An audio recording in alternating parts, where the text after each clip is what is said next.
Thank you very much, gentlemen. My name is Chief Correction Officer Solomon Mutamba. You are welcome today as a witness and celebrate the great journey that was traveled by one of God's servants, Assistant Commissioner Reverend Madzivanyika.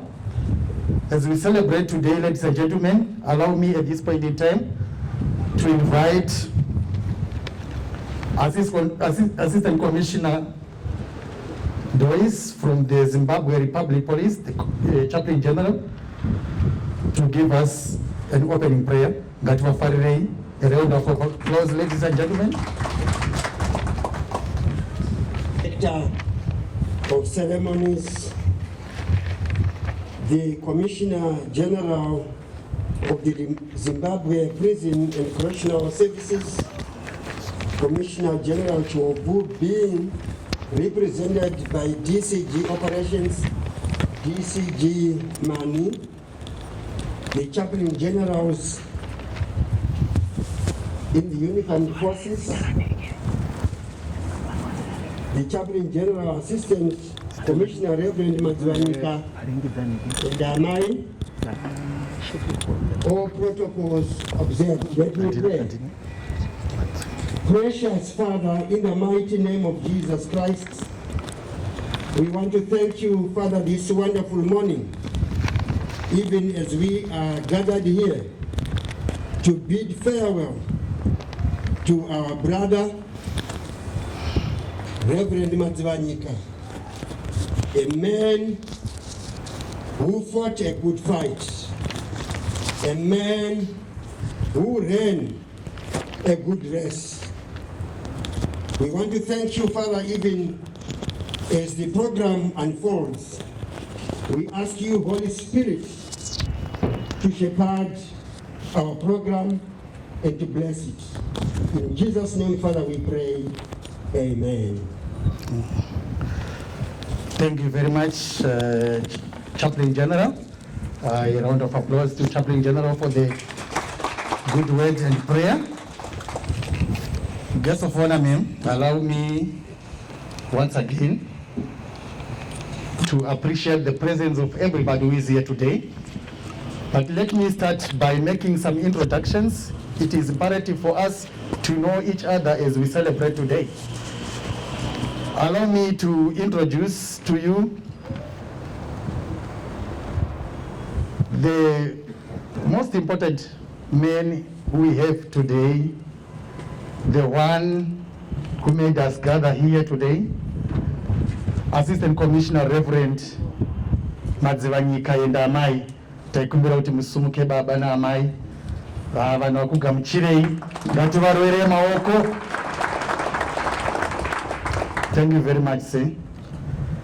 We have in our midst, ma'am, the Commissioner responsible for strategic planning, implementation, coordination, management, and research, Commissioner Makuire, is here with us. Sir, we have the Commissioner responsible for Human Resources, Administration, and Development. My remarks, ma'am, shall be led by two scriptural readings. The first one from 2 Timothy chapter 4, verse 7, and Philippians chapter 4, verse 9.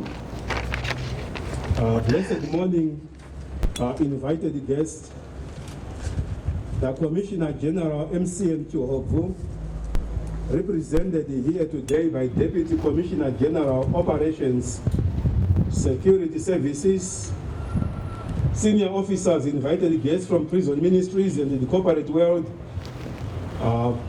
Pastor S. Madzivanyika, the spouse to our Chaplain General, and the Madzivanyika family here present. I welcome you to this farewell luncheon for our Chaplain General Ascom Ara Madzivanyika. We salute the Commissioner General MCN Chihovu, who honored us by allowing this function to proceed amidst unfavorable conditions which has been created by the COVID-19. The many we are gathered here to bid farewell today is a rare breed and an inspiration to many ZPCS officers who later became chaplains. He is the first prison officer to become a chaplain. Traditionally, ZPCS used to recruit members of the clergy who are on full-time ministry only. Indeed, a progenitor of chaplains among ZPCS officers. No wonder we used to call him Shibaba Baba, God of gods, Makulwa, the bishop of ZPCS. God called him from the mere clay, as David the psalmist said. He brought me up out of the horrible pit, out of the mere clay, and set my feet upon a rock, established my goings. A few among us today who worked with him in 1980s, before his conversion at Box 1 and the Grey, testifies that indeed God who converted Saul from the reading of the Bible is still alive today. I think as he always gives his own oracles, there's nothing that probably he did not do. If it were dances, the men we are bidding farewell, there's, if it was drinking, he would actually sleep on top of it. Blessed are those who exit the organization in this manner. Many failed to reach this far. Some were dismissed from the service, some left the service unceremoniously, others were unfortunate to meet their demise while serving the organization. Praise be unto the Lord, who has allowed our mentor, our father, and our senior chaplain to reach the apex of chaplains directory and exit this organization in this honorable manner. I wish to quote from Moira Rogers, and I quote, "The two hardest things to say in a life such as this are hello for the first time or goodbye for the last time. Indeed, the latter is what we are witnessing today." DC Jim and Niwe and invited guests, thank you for coming to give our father a befitting farewell. As he passed with the organization he has served for more than 35 years, I invite you to be at home and feel free and enjoy the proceedings in Jesus' name. I can oracle this statement, ma'am, and say, what could be of an end is a direct day-to-day operation in ZPCS. But our chaplain general shall ever be in the hands of our God and fulfill the purpose that God has created him, even after ZPS. Thank you, ma'am. The Commissioner General is represented this morning by the DCG. Ma'am, I want to say I'm honored to stand before you on this particular momentous day to bid farewell to one of our own. Kazhinji pa tinokuunganirai but nhasi ndezvedu tinotiunganirawo. Amai tinokutendai. Ndoda kutenda zvakare amai Madzivanyika sekuvepo kuti zviendeke ndimi. Ndoda kutenda Mwari pamusoro pezvenyu. Nhasi ndanzi ndiuye ndiite a devotion, and for me to be able to share a devotion to preachers, it might sound difficult, but I find joy in sharing with them because it is from the experiences as men of God in the services that I found pleasure in sharing things that pertain to life. Today I want to speak specifically on legacy makers or legacy building. We are here to celebrate a life and legacy from this man. By the way, just out of interest, you may want to know, all of us are involved in 3 generations. Maybe for those who might be saying, now, Pastor, tanga ine mavhesi, ngatitange ine mavhesi, ndokuti zviendeke. Acts chapter number 13, Acts chapter 13 and verse number 36. Acts 13:36, it says, "For when David had served God's purpose in his own generation, he fell asleep and was buried with his fathers, and his body decayed." When David had served God in his generation, he died. The issue I'm talking about is serving God during your generation. So I had started by saying there are 3 generations each one of us gets involved with. Number 1 is the generation that is past. That is the generation that shapes us into what we are today. Your parents, your upbringing, your past. Basically, those people who made you into who you are today. And that we cannot change far, far too much. Then the second generation is the generation we are living in right now. So we find ourselves now shaping it the way we want. That's why we go to school. That's why we get employment. That's why we get promoted at work and things like that. This is our generation. But there is also the other 3rd generation, which is the generation to come. And it is that generation that I'm very concerned about, that what legacy are you going to leave for the generations to come? The assistant commissioner who is retiring has left a legacy. I'm not sure what legacy you remember him for during his tenure of service in the Zimbabwe Correctional Services. I can tell you of a truth, unlike maybe in the Zimbabwe prisons and correctional services, but for sure in the Zimbabwe Defense Forces, we've had some funny characters in the chaplaincy. To the extent that some of them, like what the MC said, some of them have been fired. Some of them have died prematurely. Simply because sometimes they were not able to leave a legacy that is going to last thereafter. But today we are celebrating with you, Baba, to say you left a legacy. A legacy, your deputy nicely related to say, you might have seen it all, but today you are a testimony that there is a God in heaven who is able to change lives. Having said that, I want to quickly look at how these 3 generations affect us, to say it's important that we live, yes, our present generation, but we also have got to learn from the past generation so that we are able to build onto the future. David is the example that is given to us, not only him, but the children of Israel. If you have got time, my 10 minutes is too little for us to go through all the scriptures, but go and read Psalm 78. It gives you an idea of how the children of Israel, till today, they're still popular. Till today, they've got a longer lasting, maybe blessing that goes with it. That narrative is going to be there forever and ever. You go to you can go to a preschool Israelite, he will tell you, we were once in Egypt.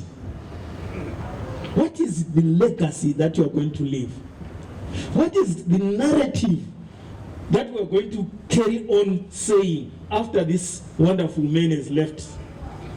Are we going to be clearly talking about a legacy of a man who stood for the word of God?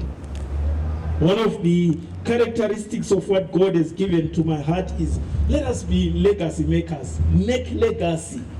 Vana baba ngatirongeke inguva ichiriko. Vana mai ngatirongeke inguva ichiriko. Because mabasa atinawo anovaraidza, to the extent that sometimes we lose focus as to the future. But ndoda kutenda baba na mai kuti muwenyu wendo makaronga zvakanaka. We are able to celebrate with you. At his age, at their age na mama, they are able to invite their bishop. Vamwe machaplain akapinda mumachaplaincy, iye zvino kana muti nongedza mufundisi wako hachazivi, kuchechi kwacho hachaendi. Zvinorwadza. In my call, I've said I will not call you a pastor if you are not a pastor. Because if you are not pastoring somewhere, you are not pastoring somebody, how can we call you a pastor? Legacy yako ngairatidze kuti uri munhu waMwari through and through. Mararamiro ako, matauriro ako. You are not an adjutant. You are not a commanding officer. Iwe basa rako mbere kushumira evangeli.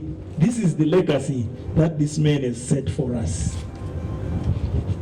Wega ngararame mu holiness, muzokwadi mutsvene. Chero mukarega kuti amen ndo panoda amen. Legacy creators are usually best workers. We cannot afford, it's too expensive to have a mediocre chaplain. It's very expensive. They've got to be hard workers. We can call upon you at night. We can call you at very odd situations when we've had an RTA. We can call you when a prisoner has somehow destroyed others. A legacy builder is somebody who is a best worker. Not somewhere midway, best. A legacy creator also inspires others to hope. That's why we changed our system here to say it's not a Zimbabwe prison services and correctional. A legacy builder brings and inspires hope. I don't know if I'm speaking to the right people, but please bring hope. In 1 Corinthians chapter 15:10, I am what I am by the grace of God. Very true. A legacy builder understands that. A legacy builder also is a compassionate, is an advocate of compassion. In other words, you have got feelings. You feel for those who are in need. And lastly, a legacy builder is one who also is out there to build other people. I can go on and on legacy building because it's at my heartbeat. In short, this morning's devotion, I'm saying, let us be legacy builders. Thank you. Thank you, Baba. You are leaving us a legacy, and we're going to follow after those footsteps. For those of you who are being left as chaplains, it's not the time to start saying, no. What did you learn during his tenure of service? And I pray that those things are what you're going to carry throughout life. Let me ask you a question. Iwewe mbiri yako kana tapedza zvese izvi, kana takumura uniform idzi, mbiri yako ndeyi? Vanhu vachati chii? Inini ndakatsidza ndikati Mwari ndibatsirei. As long as I live and for as long as I serve in the Zimbabwe Defense Forces, ndoda kuti kuzonongedzwa kuti kune munhu aiparidza Jesu, kune munhu airaramira Mwari. Ndakashandana namai Rusera tichiri vechidiki, you remember? Kare. Very young, she knows me from the time ndichiri captain around there. But we worked. She can be able to point a finger to say, but when I haven't seen her for, I don't know, maybe 15 or so years. But now she can still say, achiri kuparidza evangeli. Amen. Legacy talks about continuity. Baba, but trumbo kukumura uniform. Chete, ndozvega zviri kuitika panapo. But evangeli. Yeah. Very end. Shoko renyu rinotaura zvokwadi. Shoko renyu haridzokeri kumashure. Tenzi ndataura nhasi mangwanani ano takukurudzirana nehama neshamwari tichionekana nababa vedu vakakushandirai muorganization ino. Tibatsirei baba, tigone kusiya mbiri yorugare, tisiye mbiri yekuparidza evhangeri, zita renyu rigone kukudzwa nhasi nokusingaperi. Tatenda nokunamata muzita raMwari raishe wedu Jesu Kristu. Amen. Amen. Thank you.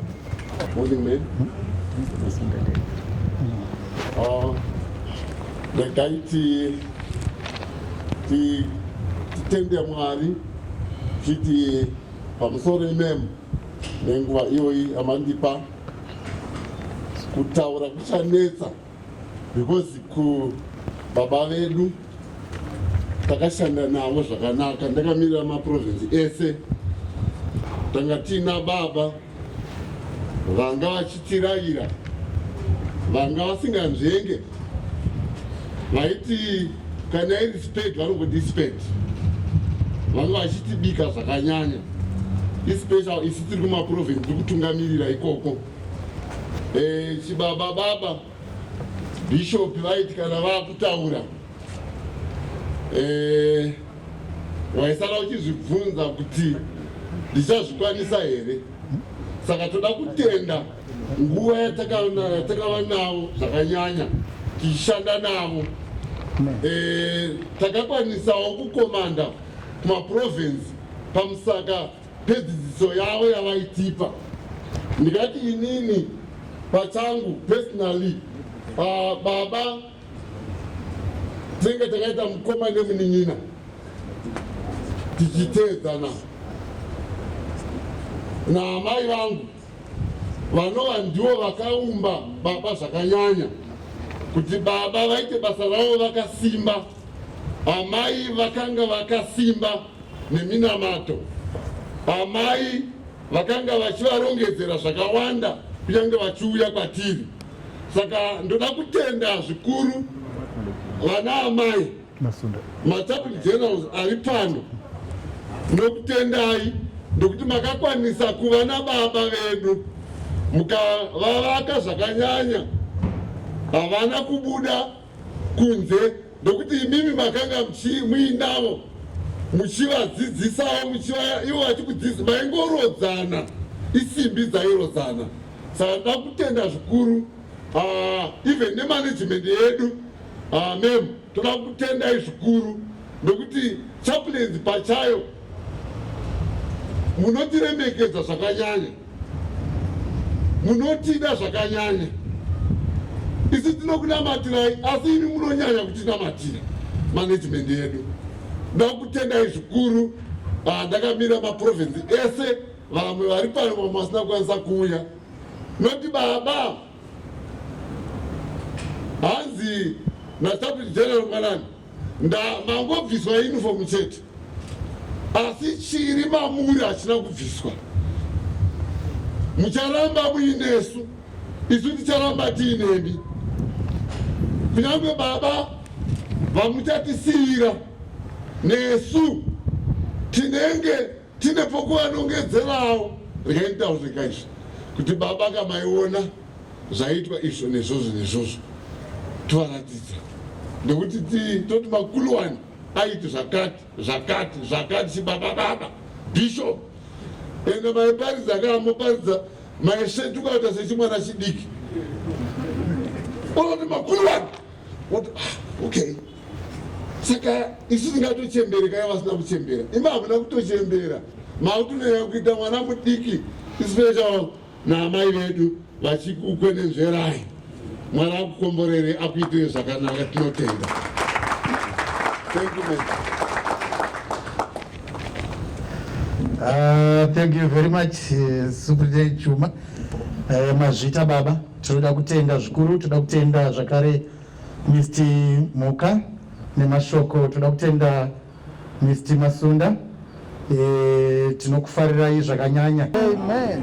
Kuda kwasa vanangu vari pakati pano, vatauya navo, vatauya nevakomana 2, vane vedu vakomana 2, nemuroora nemwanasikana. Ndavakwasa zvakare muzita raJesu. Amen. Mwari ndimwari wakanaka. Nhasi tiri kuti Ebenezer, the Lord has taken us this far. Pasina Mwari handifungi kuti tiri pano. We've been married for 41 years this year.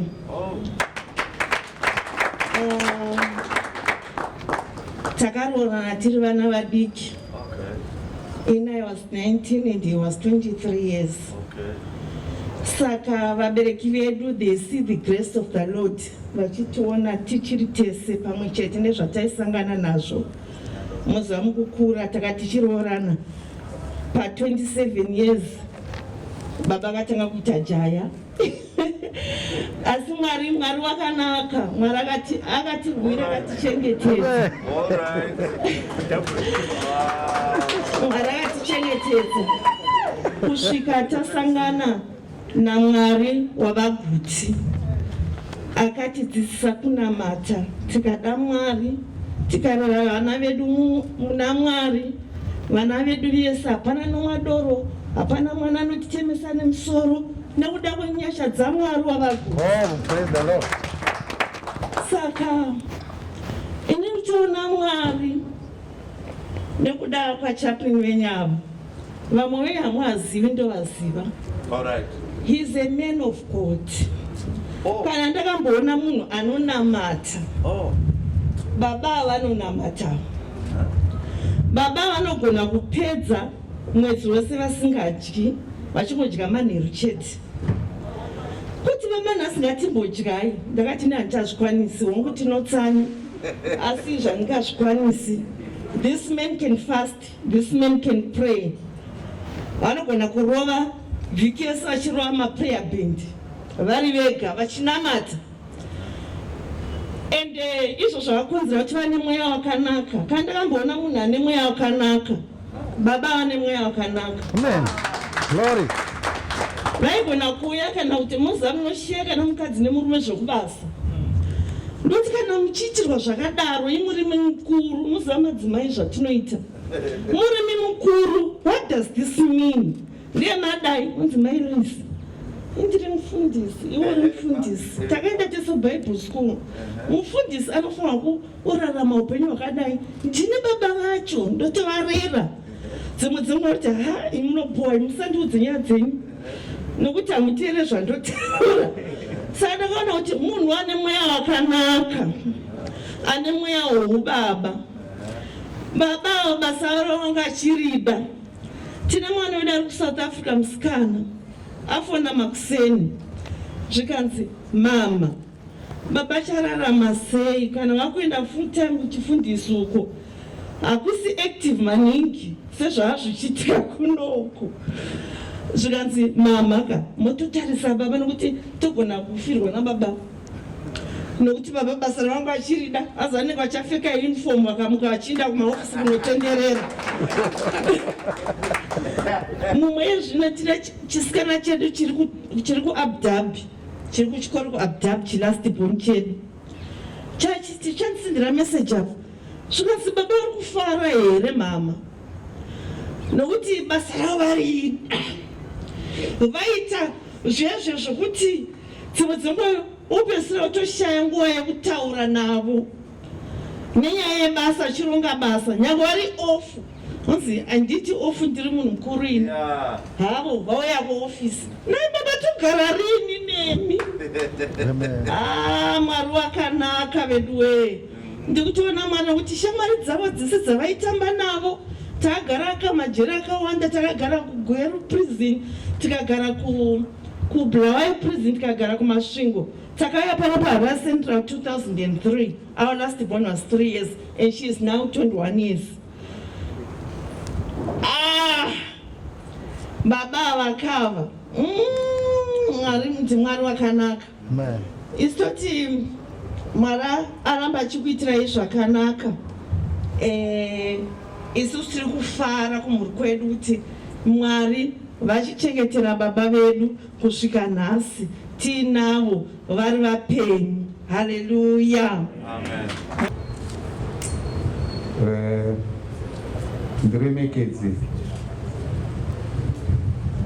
my Commissioner General vachihovhu vakanditendera kuti tisangane zuva ranhasi tiite onekedzano iyi. Pamusoro pezvo, he nurtured me what I am. Takatanga nawo, andakatanga kuita chaplain general chibva kumasvingo 203. Pachine the late Commissioner General Vasimondi. He was in age. Vasimondi vachiova. Saka kazhinji vaiti pandai sumuka isati ndaziva zveuchaplain ichibva kuchechi, ndikapedza ndairova kana kuvanzi vhura nemunamato, ndairova spray rangu oziva kuti baba unoita shot,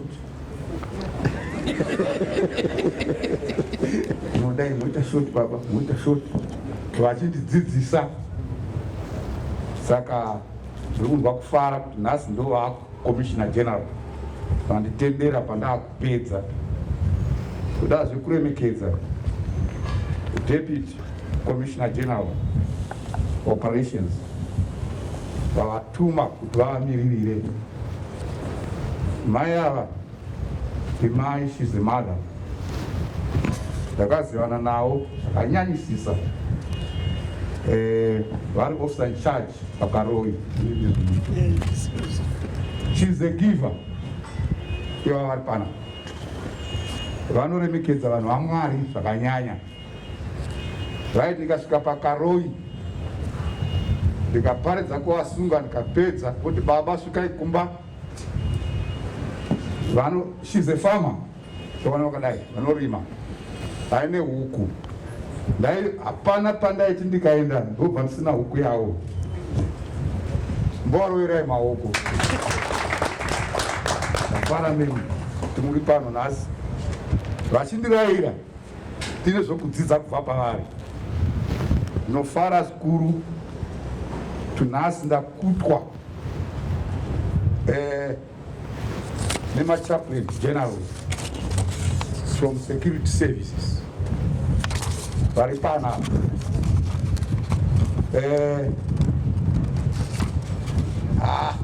Ndinyaa kufara vadhoisa ndichitanga kutendeuka tiri kubulawayo. Iyo vari parosgate, vari kupolisi vanomanya. ndo yaimbiri yava vadhoisi. Saka vari mudhikoni wangu muzirikazi, ndichiramba kupinda kusangano ravo vachiuya kumba kwangu, ndichida kuinda kusiti. Vadhoisa. Saka nhasi vari pano tava maCommissioner General tese. Ndinofara zvikuru vadhoisi navabwanari. Takabva kure navabwanari ava svika kubva vachiri deputy ndopandakavazivira vanya kutya tisangana. Is a man of God. Wabwanari ava ndoteerera mharidzo dzavo in most cases dzavanopa mundikiri umu. Ndinyasoona kuti this man is a man of God. Amen. Kana mai vakambovataura kata vabwanari munhu waMwari uya uyu ameno zvavakanga vaona. Ndafara zvikuru vamuleya vari pano. A preacher is a powerful preacher. Vanoda Mwari zvakanyanya. Ndafarazve vamafuriranwa vari pano from Air Force. Ndafara vamafuriranwa Mafararikwa. Thank you. Sorry. Mafararikwa, Chaplain General Air Force. Yeah. From Anglican. Ndoko ndakakurira ku Anglican iko. Kazobva kuenda kuchayocha. Anoziva mukoma wangu. They work with him. Tafara kuti muri pano nhasi maakuzotikuta